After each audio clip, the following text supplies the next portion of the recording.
Melacak jejak buronan Joko Chandra. Percayalah, like, subscribe, klik lonceng. Kami ucapkan terima kasih. Terpidana dan buronan perkara pengalihan hak tagih Bank Bali, Joko Chandra seolah ingin menasbihkan diri sebagai joker dalam kehidupan nyata di Indonesia.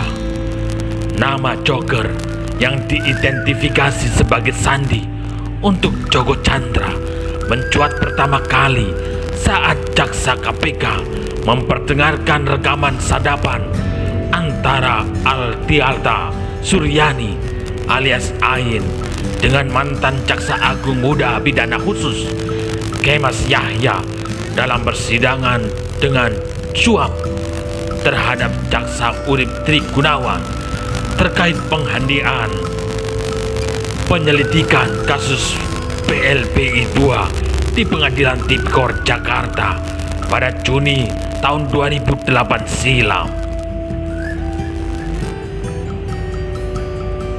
Pada tahun 2009 lalu, Joker lolos dari jeratan hukum lantaran kabur ke luar negeri sehari sebelum Mahkamah Agung MA membacakan putusan atas peninjauan kembali yang diajukan Kejaksaan Agung terkait kasus korupsi JC Bank Bali pada 2009 lalu.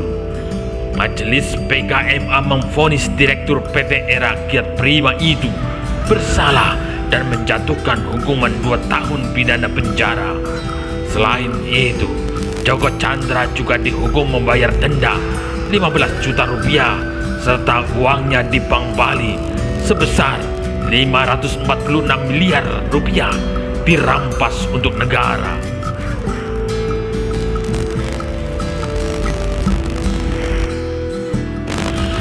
Setelah lama tak terdengar kabarnya, Joko Chandra alias Joker menggegerkan publik beberapa pekan terakhir. Pria yang telah 11 tahun buron itu dikabarkan berada di Indonesia dan mendaftarkan peninjauan kembali atas perkara yang menjeratnya ke Pengadilan Negeri Jakarta Selatan PN Jaksel pada 8 Juni 2020. Namun selepas itu, Joker seakan kembali menghilang. Joko Chandra mangkir dalam 2 persidangan PK yang diajukannya di PN Jaksel, yakni pada 29 Juni 2020 dan 6 Juli 2020. Tim kuasa hukum mengklaim Joko Chandra sedang dirawat di rumah sakit di Malaysia.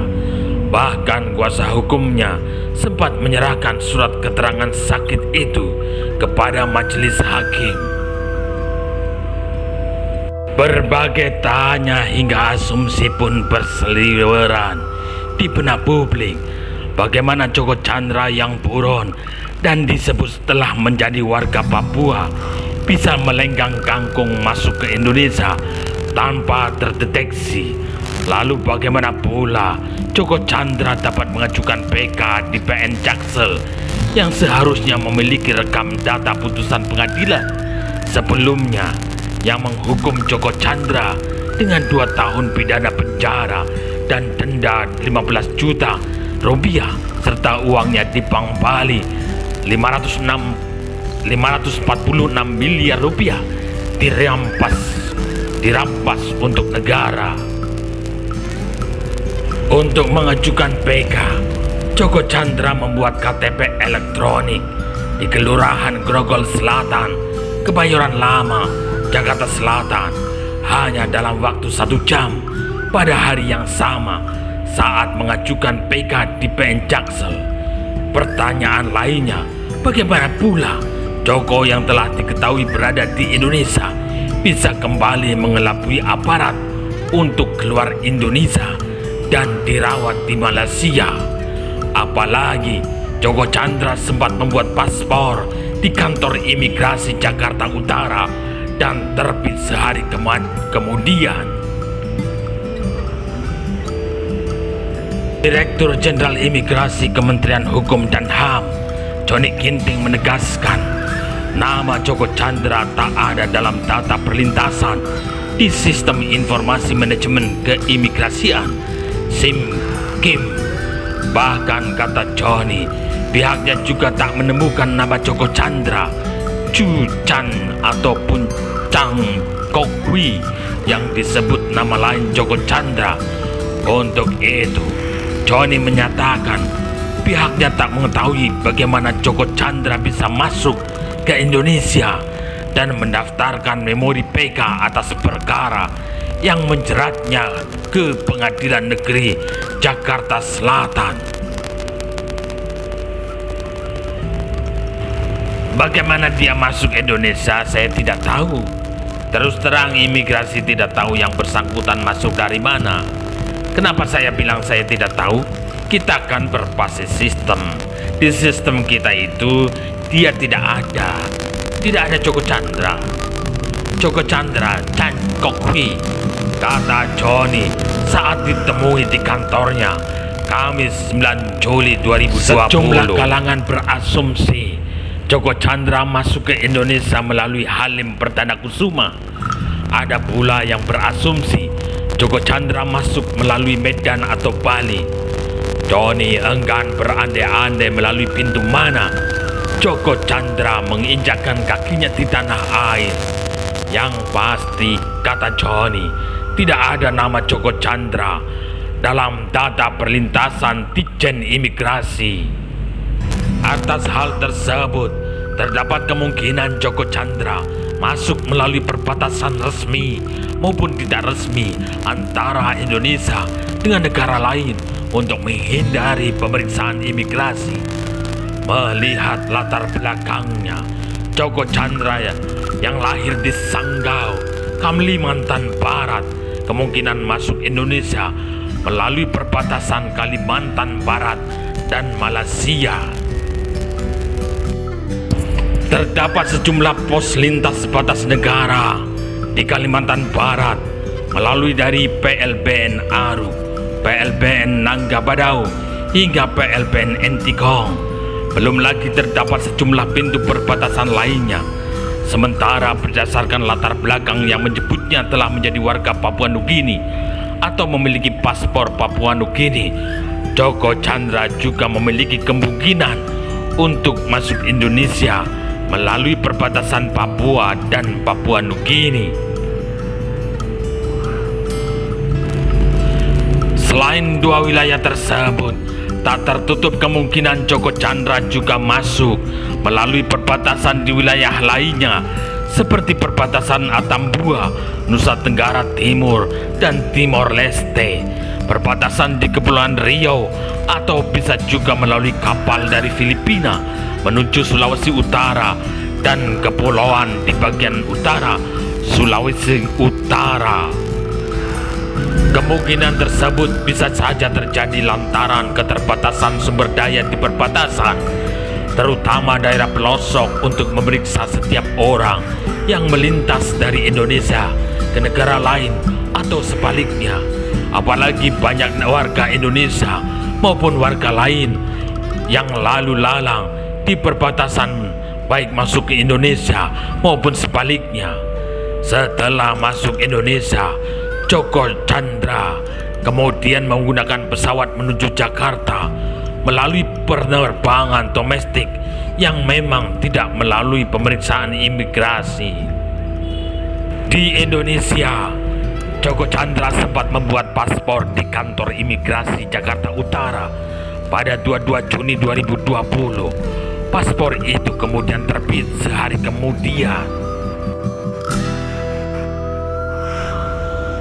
Percayalah, like, subscribe, klik lonceng. Kami ucapkan terima kasih. Johnny menjelaskan hal itu mungkin saja terjadi karena berdasarkan aturan Joko memenuhi persyaratan selain memiliki KTP elektronik yang kemudian diketahui dibuat di Grogol Selatan. Saat paspor itu dibuat, Joko Chandra tidak masuk dalam daftar jegal ataupun daftar pencarian orang atau DPO. Hal ini pemberitahuan dari Sekretaris Insibi Interpol pada Mei 2020. Red Notice atas nama Joko Sugiarto Tjandra telah terhapus dari sistem basis data terhitung sejak tahun 2014 karena tidak ada lagi permintaan dari Kejaksaan Agung. Nama Joko Tjandra kembali masuk dalam sistem perlintasan dengan status DPO setelah adanya permintaan dari Kejaksaan Agung pada 27 Juni 2020. Sejak itu, Joni menyatakan pihaknya terus mengawasi data perlintasan. Hingga kini, katanya tidak ada perlintasan Joko Tjandra di sistem. Pada 30 Juni 2020, Ditjen Imigrasi menarik atau mencabut paspor Joko Tjandra. Sekitar sepekan kemudian atau pada Senin 6 Juli 2020, paspor itu kemudian dikirimkan ke kantor Ditjen Imigrasi, UP Direktur Pengawasan dan Penindakan Keimigrasian, Wasdakim. Joni mengaku tak mengetahui pihak pengirim paspor itu. Hanya saja saat diterima Ditjen Imigrasi, paspor itu dimasukkan dalam amplop surat berkop Anita Kolopaking and Partners yang merupakan kuasa hukum Joko Tjandra saat mengajukan PK ke Penjaksel. Joni tak ingin berspekulasi. Pengirim paspor Joko Tjandra merupakan tim kuasa hukumnya.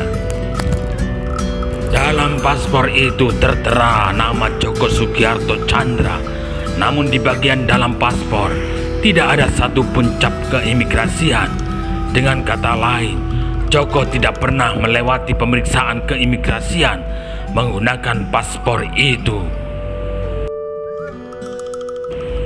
Untuk itu, Joni mempertanyakan klaim kuasa hukum Joko Tjandra yang menyebut kliennya sedang dirawat di Malaysia.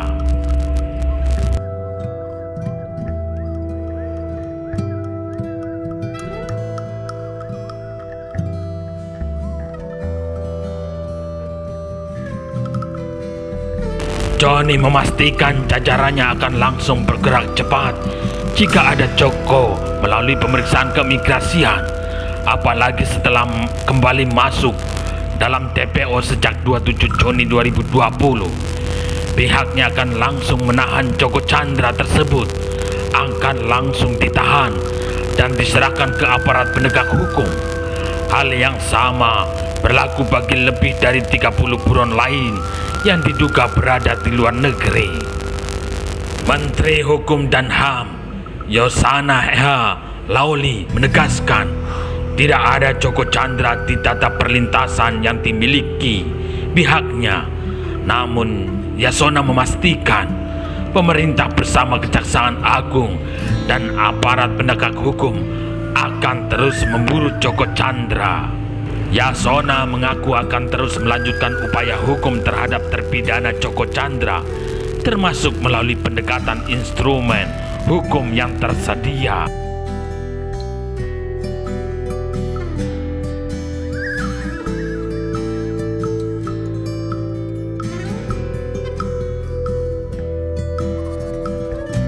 Hingga kini keberadaan Joko Tjandra atau Joker masih misteri. Aparat penegak hukum sudah sepatutnya bahu-membahu selayaknya Batman dan Robin yang dibantu Komisaris James Gordon memburu dan membekuk Joko Tjandra untuk menghentikan aksi sang Joker mengangkangi hukum di Indonesia seperti yang dilakukannya 11 tahun silam.